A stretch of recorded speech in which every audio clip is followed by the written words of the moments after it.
The day humans joined the Galactic Federation was a day most alien species would remember forever, not because humans were powerful or scary. No, it was because they were so strange. They smiled too much. They said please and thank you for everything. They apologized even when they did nothing wrong. Ambassador was the first human to speak before the Great Council. She was a small woman with black hair and a soft voice. When she walked into the massive chamber filled with creatures 10 times her size, everyone expected her to be afraid. She was not. She bowed politely, introduced herself, and gave a speech about friendship and cooperation that lasted exactly 15 minutes. "We come in peace," she said at the end. "We hope to learn from you and share what little we know. Thank you for welcoming us." The ambassador, a giant insect with 6 arms, leaned toward his assistant. "Are they serious? They seem like children playing at being adults."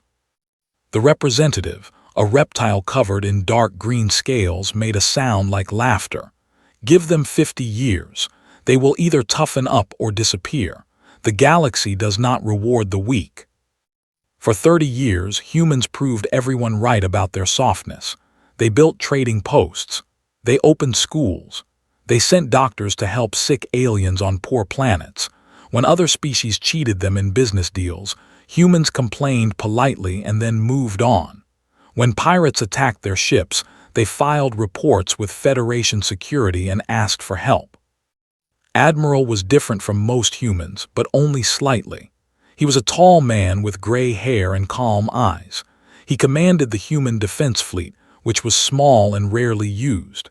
His ships looked simple compared to the massive warships of the fast attack craft of the. Other admirals laughed at human technology. "Their weapons are 30 years behind us," said one commander. "Their shields would fail against a mining laser. Why do they even bother having a military?"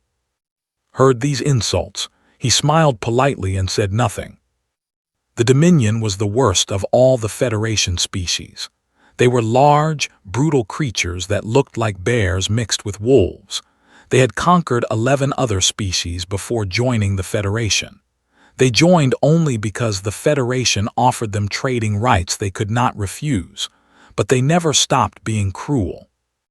When raiders began attacking human colony ships, everyone expected humans to do what they always did: complain, file reports, ask for help, and for 2 years that is exactly what happened. The first attack killed 300 humans on a transport ship called the Morning Star, filed a complaint. The Federation said they would investigate. The second attack killed 800 humans on 2 cargo ships, requested a meeting with the ambassador. The ambassador did not come. The third attack was the worst. 3 colony ships carrying 40,000 humans, men, women, children, bobbies, were destroyed near the border of space. There were no survivors. They did not even try to hide what they had done. They sent a message to human leadership that said simply, "Stay out of our territory or there will be more." Admiral stood before the Federation Council 3 days later. His dress uniform was perfect. His face showed no emotion.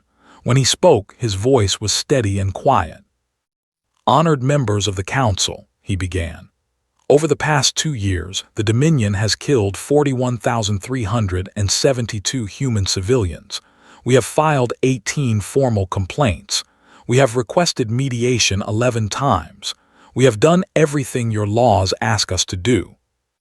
He paused and looked at the ambassador, who sat in his large chair looking bored. "We are here today to request sanctions against the Dominion. We ask that their trading rights be suspended until they agree to peace talks and pay compensation to the families of the dead." The chamber was quiet for a moment. Then the ambassador laughed. It was a deep, ugly sound that echoed off the walls. "Sanctions," he said, standing up. His body was massive, twice the size of any human.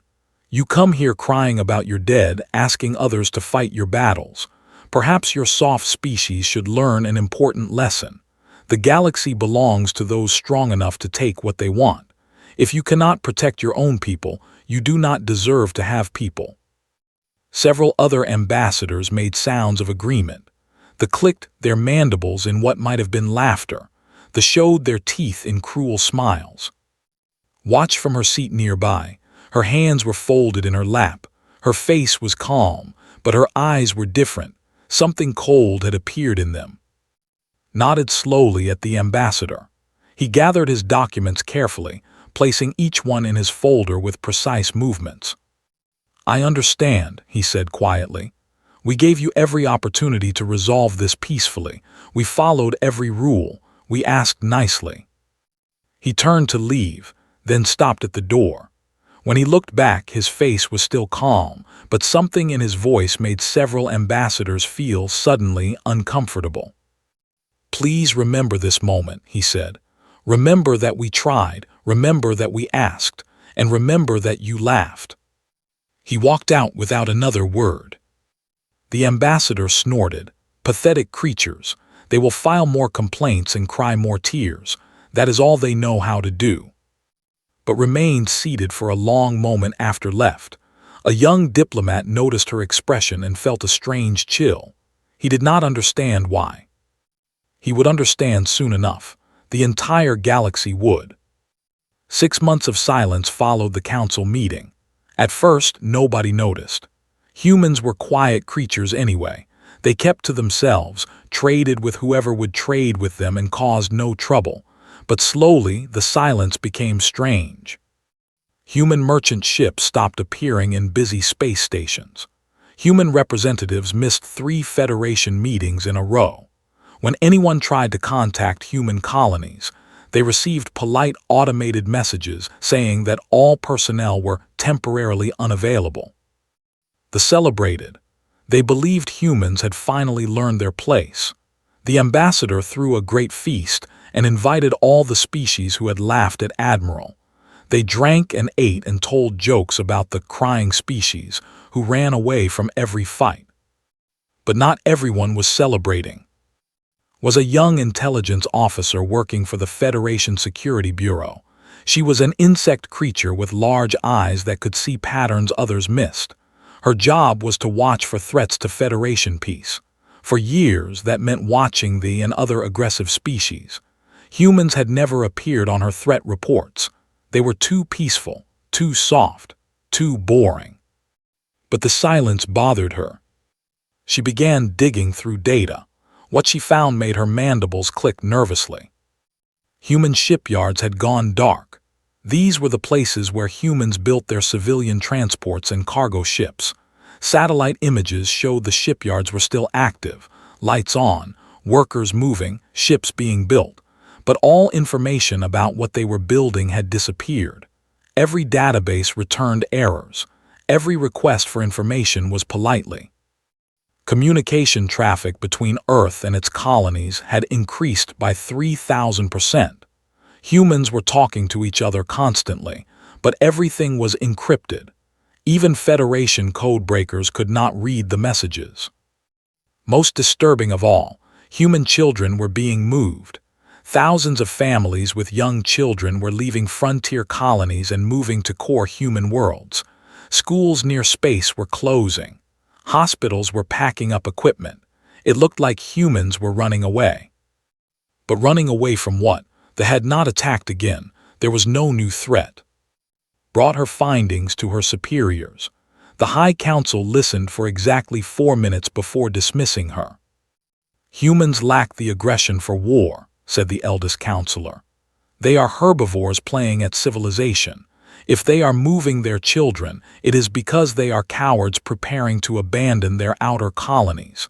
This is good news. It means the situation will resolve itself." Tried to argue. Respectfully, the pattern does not match simple retreat. They are consolidating, not fleeing. There is a difference. "You are young," the counselor said, "and you see threats where there are none. Return to your duties. Forget the humans." Returned to her station, but she did not forget. She kept watching. Far away, in a place no alien knew about, Admiral stood in a room made of dark metal. Around him were 200 senior officers of the Human Defense Force. None of them wore their dress uniforms today. They wore combat gear. Behind, a massive holographic display filled the wall. It showed a map of space, every planet, every station, every shipyard, every military base. Red dots marked targets. There were hundreds of them. For 30 years, said, his voice quiet but clear, we have been civil. We have smiled at insults. We have negotiated with those who wanted us dead. We have buried our children and filed complaints in triplicate. He pressed a button. The display changed. Now it showed ships, human ships, but not the simple vessels the Federation had seen. These were different. They were larger. They bristled with weapons. Their designs were angular and aggressive, nothing like the peaceful transport ships humans usually built. 400 warships, continued, built in secret over 15 years, hidden in shipyards that officially do not exist, crewed by soldiers who officially work in cargo companies. He looked at his officers. Their faces were hard. Many of them had lost family in the attacks. All of them had waited a long time for this moment. The Federation thinks we are weak. They think we are prey. They believe our politeness is the same as submission. They think that because we choose peace, we are unable to wage war. He smiled. It was not a pleasant smile. We are going to teach them the difference. We are going to show them what humans look like when we stop being civil. And when we are finished, no species in this galaxy will ever make the mistake of threatening our people again. Captain stood near the front. She was small even for a human woman, but her eyes were sharp and cold. She commanded the assault carrier Dawn of Wrath, a ship that had been officially listed as a cargo vessel for 10 years. Sir, she said, what are our rules of engagement? Looked at her. Military targets only. We do not harm civilians. We do not destroy food supplies or hospitals. We are not monsters. He paused. But military targets include every ship, every base, every weapon system, and every soldier who serves the Dominion. We will not accept surrenders from military personnel. We will not negotiate. We will not stop until their ability to make war is completely destroyed. Nodded, understood, sir. Turned back to the display. His voice dropped to almost a whisper. They wanted to know what we are capable of. They laughed at our dead. They called us weak. He pressed another button. The display lit up with trajectory lines, attack paths for 400 warships heading toward space. Let them laugh now. The border fortress of 7 had stood for 300 years. It was the pride of the Dominion, a massive station built inside an asteroid, protected by shields that could stop a small sun from burning through. 50,000 warriors lived there. They had conquered 11 species from this fortress. They had never lost a single battle. At exactly 3 in the morning station time, the long-range sensors detected something strange. Ships were approaching. Many ships. The sensor officer counted them twice because he could not believe the number. "Commander," he shouted, 400 vessels approaching at attack speed. The fortress commander, a massive named, laughed at the report. 400. What fool would attack us with only 400 ships? We have 800 defense platforms alone. Sir, the ships, they are human. Laughed harder. Human. Those crying weaklings. They probably came to deliver another complaint. Open a channel. Let me tell them to go home before they embarrass themselves further. The communication officer tried to open a channel. Nothing happened. He tried again. Sir, they are not responding to any frequency. They are just coming. Stopped laughing. Something cold touched his spine. He had conquered many species in his life. He knew what an attack looked like. And something about the way these ships moved, fast, silent, in perfect formation, made him uncomfortable. Raise shields to maximum, he ordered. Activate all defense platforms. Ready the fleet. The defense fleet launched within minutes. 200 warships, each one a proven killer of lesser species. They formed a wall between the fortress and the approaching humans. Captain watched the fleet from the bridge of her ship. Her officers were quiet, focused. Every screen showed targeting data, shield strengths, weapon ranges.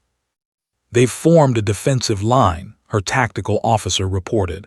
200 ships, standard formation. Nodded, signal the fleet, attack pattern Sigma, all weapons free. The human fleet split into 3 groups.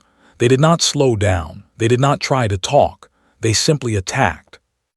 What happened next would be studied by military academies across the galaxy for centuries. There were strong fighters, everyone knew this, but they fought the way they had always fought, charging forward, relying on size and power to crush their enemies.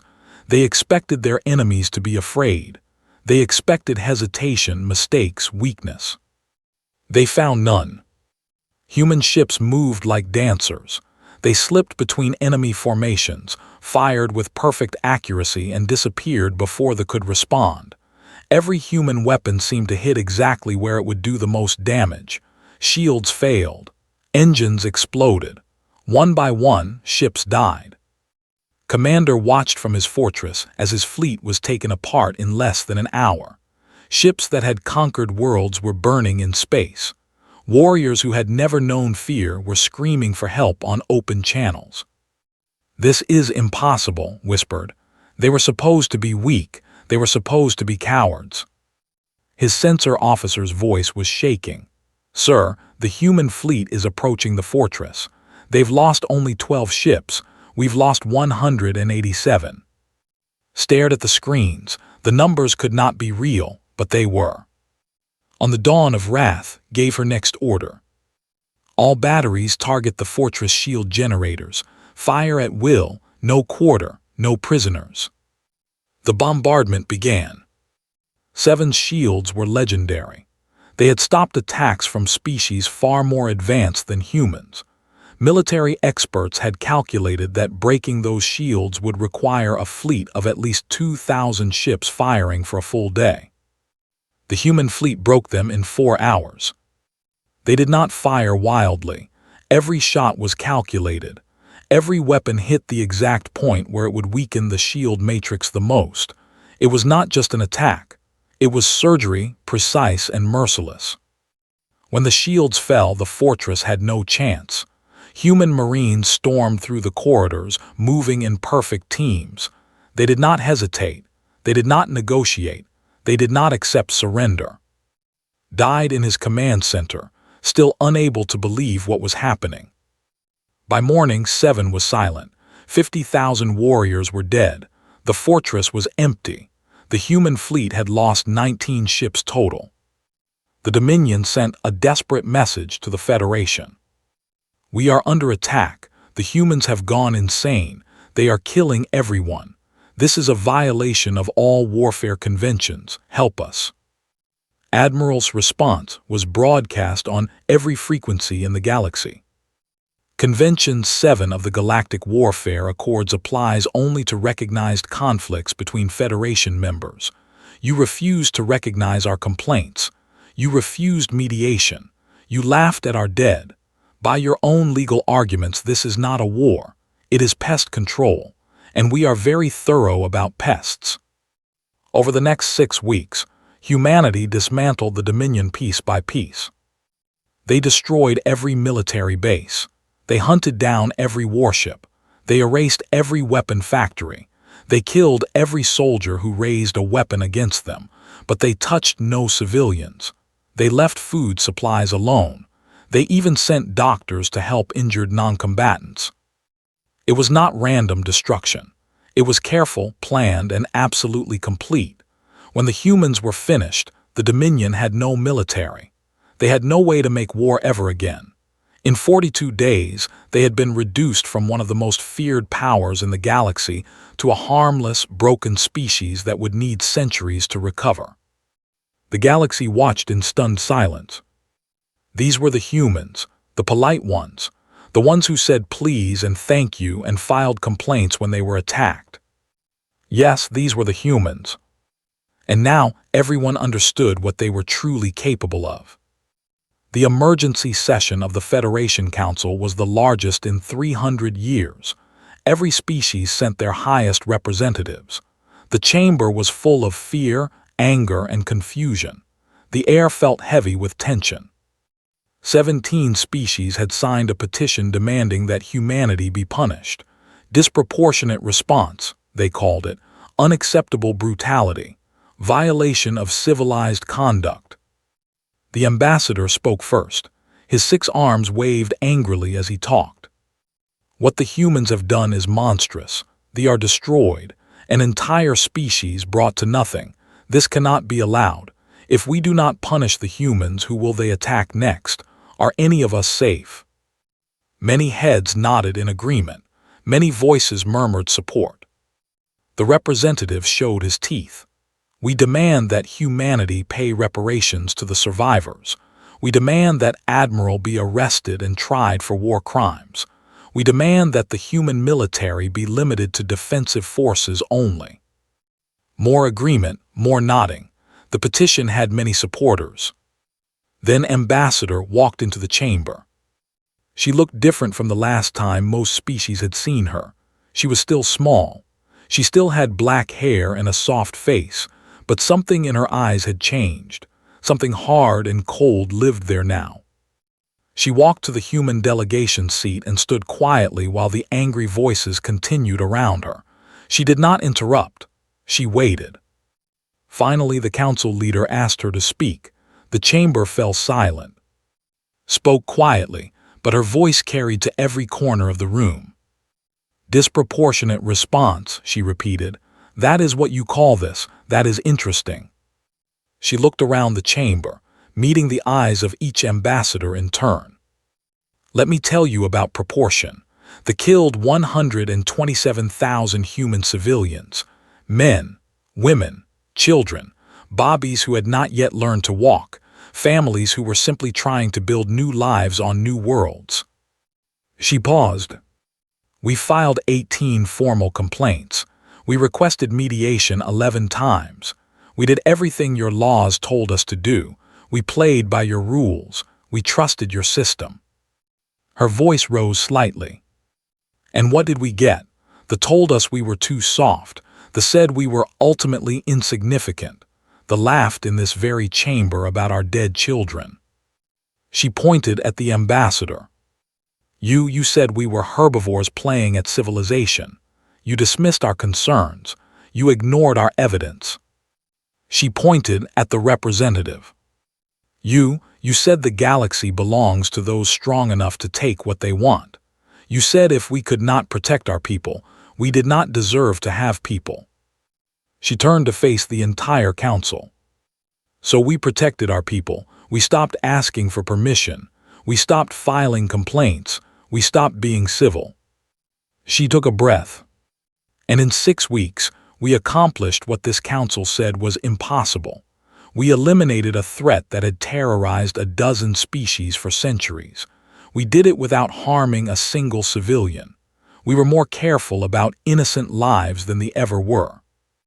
The chamber was completely silent. His voice became softer, but somehow more dangerous. You call us monsters because we are efficient. You call us brutal because we do not stop halfway. But let me ask you something. When they were conquering thee and eating their young, where was this council? When they were enslaving the people and working them to death in mines, did anyone file sanctions? When they were attacking our colony ships and laughing about dead human children, did a single one of you speak in our defense? No one answered. No one could. We tried being nice, said. We tried for 30 years. We smiled at your insults. We followed your rules. We buried our dead quietly, and you treated us like we were nothing. She gathered her materials. Humanity will accept no sanctions. We will pay no reparations. Admiral will face no trial. If any species attempts to enforce these demands, they will discover something important about humans. She walked toward the door. They were not special, they were simply first. At the door, she stopped and looked back one more time. We tried asking, we tried begging, we tried doing things the right way. It did not work, so now we do things our way. Perhaps in the future, when a human asks politely for something, you will think carefully before saying no. She left. Outside the chamber, Fleet Commander was waiting. He was a large man with broad shoulders and a face that showed no emotion. He had commanded the 3rd attack group during the campaign. "Think they will try anything?" he asked. Smiled. It was her old diplomatic smile, but now there was something different beneath it, something cold. "No, they finally understand what we are." "And what is that?" "We are not aggressive. We are not conquerors. We genuinely prefer peace. We do not enjoy violence." She looked back at the council chamber doors. "But when someone hurts our people and laughs about it, we do not get angry. Anger is wasteful. Anger leads to mistakes. Instead, we become efficient. We become focused. We solve the problem completely and permanently." She began walking toward the human shuttle. "That terrifies them far more than simple rage ever could. Rage burns out. Rage can be outlasted. But efficiency, competence, a species that can dismantle an empire in 6 weeks while following rules that protect innocent lives." She shook her head. "They have never seen anything like us before, and they are very, very glad that we prefer peace." Walked beside her. "So what happens now?" "Now we go home, we rebuild, we teach our children, and we continue being polite and civilized and kind." She looked up at the stars. "But we also remember, and we make sure that everyone else remembers too. The next time someone thinks about attacking human civilians, they will think about 7. They will think about 42 days. They will think about what happens when we stop being civil." She smiled. "And they will choose peace instead." 5 years passed. The galaxy changed. It was not a loud change. There were no more wars, no great battles, no dramatic speeches. The change was quiet. It lived in small moments, in careful words, in decisions made behind closed doors. When they had a border dispute with the collective, they did not threaten war. They sent diplomats. They talked. They compromised. When someone asked why, the ambassador said simply, "War is expensive. Diplomacy is cheaper." But everyone knew the real reason.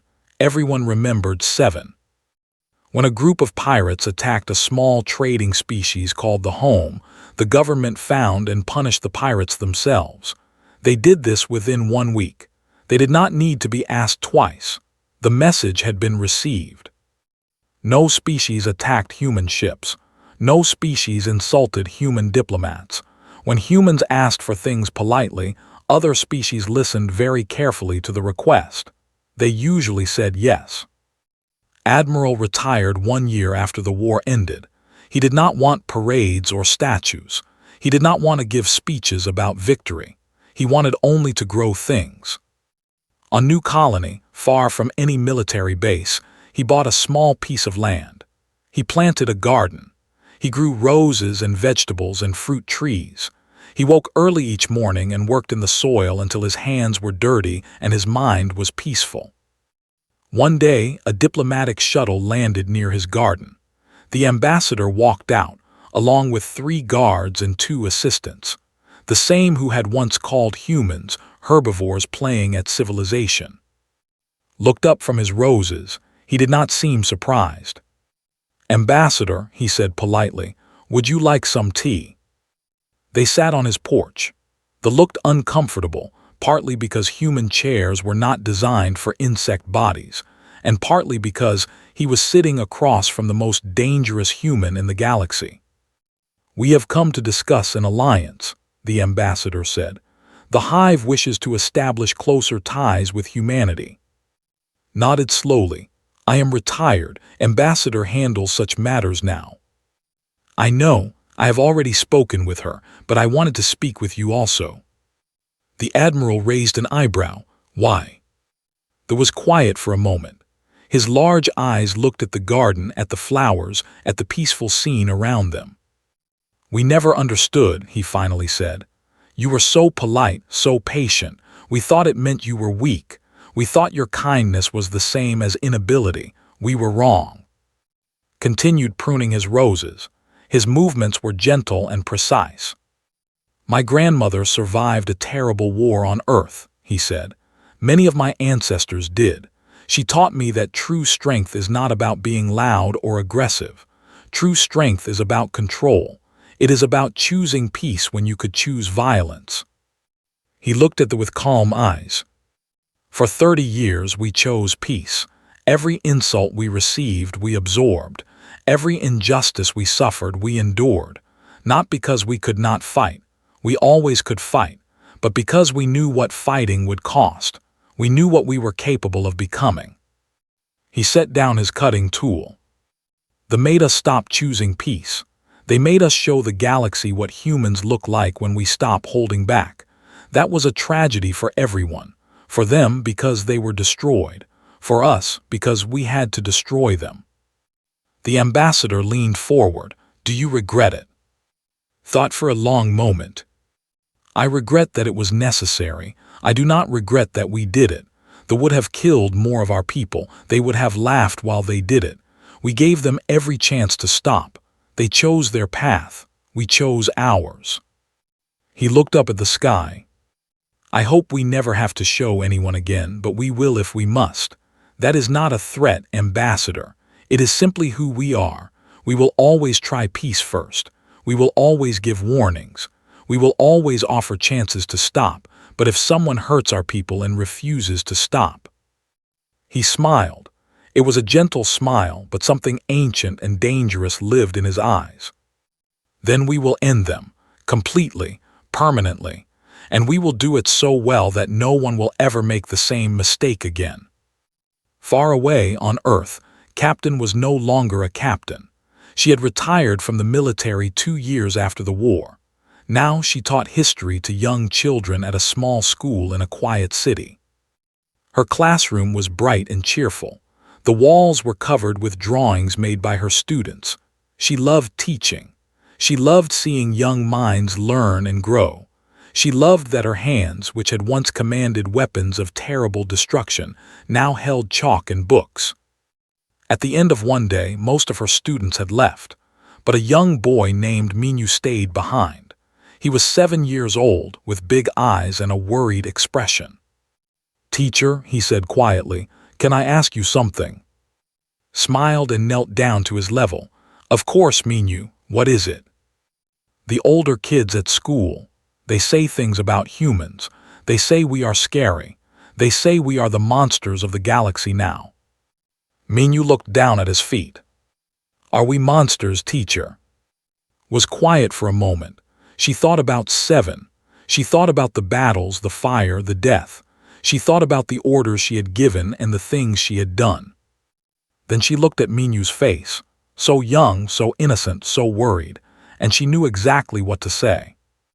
"We are not monsters, Minyu. We are protectors. There is a difference." "What is the difference?" "Monsters hurt people because they enjoy it.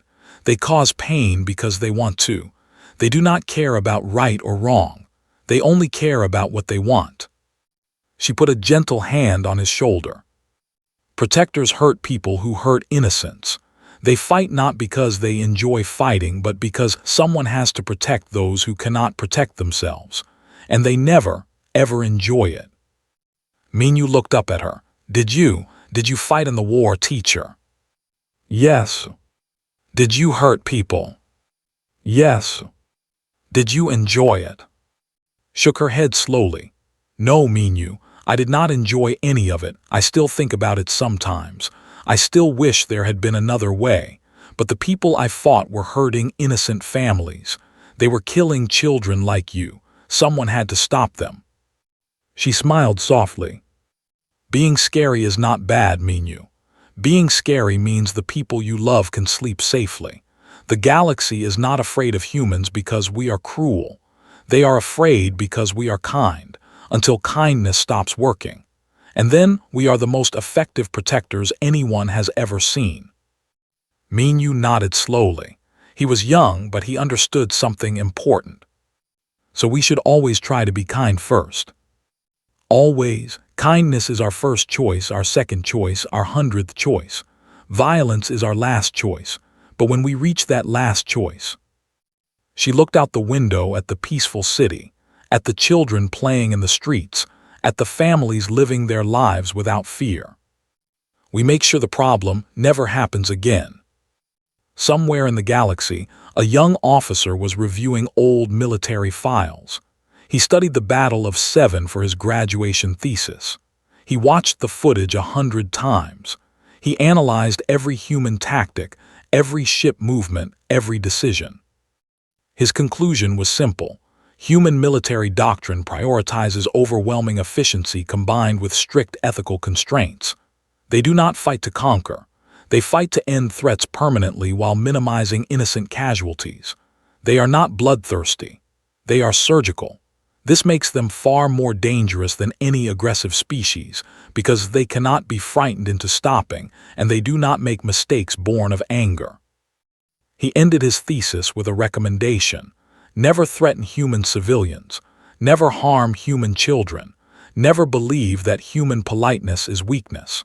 The cost of learning this lesson the wrong way is too high for any species to pay. Meanwhile, humanity returned to its normal life. They built ships, they opened schools, they traded with neighbors, they said please and thank you and smiled at everyone they met. They were the same polite species they had always been. But now everyone understood the truth. Behind every smile was strength. Behind every kind word was capability. Behind every human who said please was a species that could have demanded instead, and had proven exactly what happened when demands became necessary.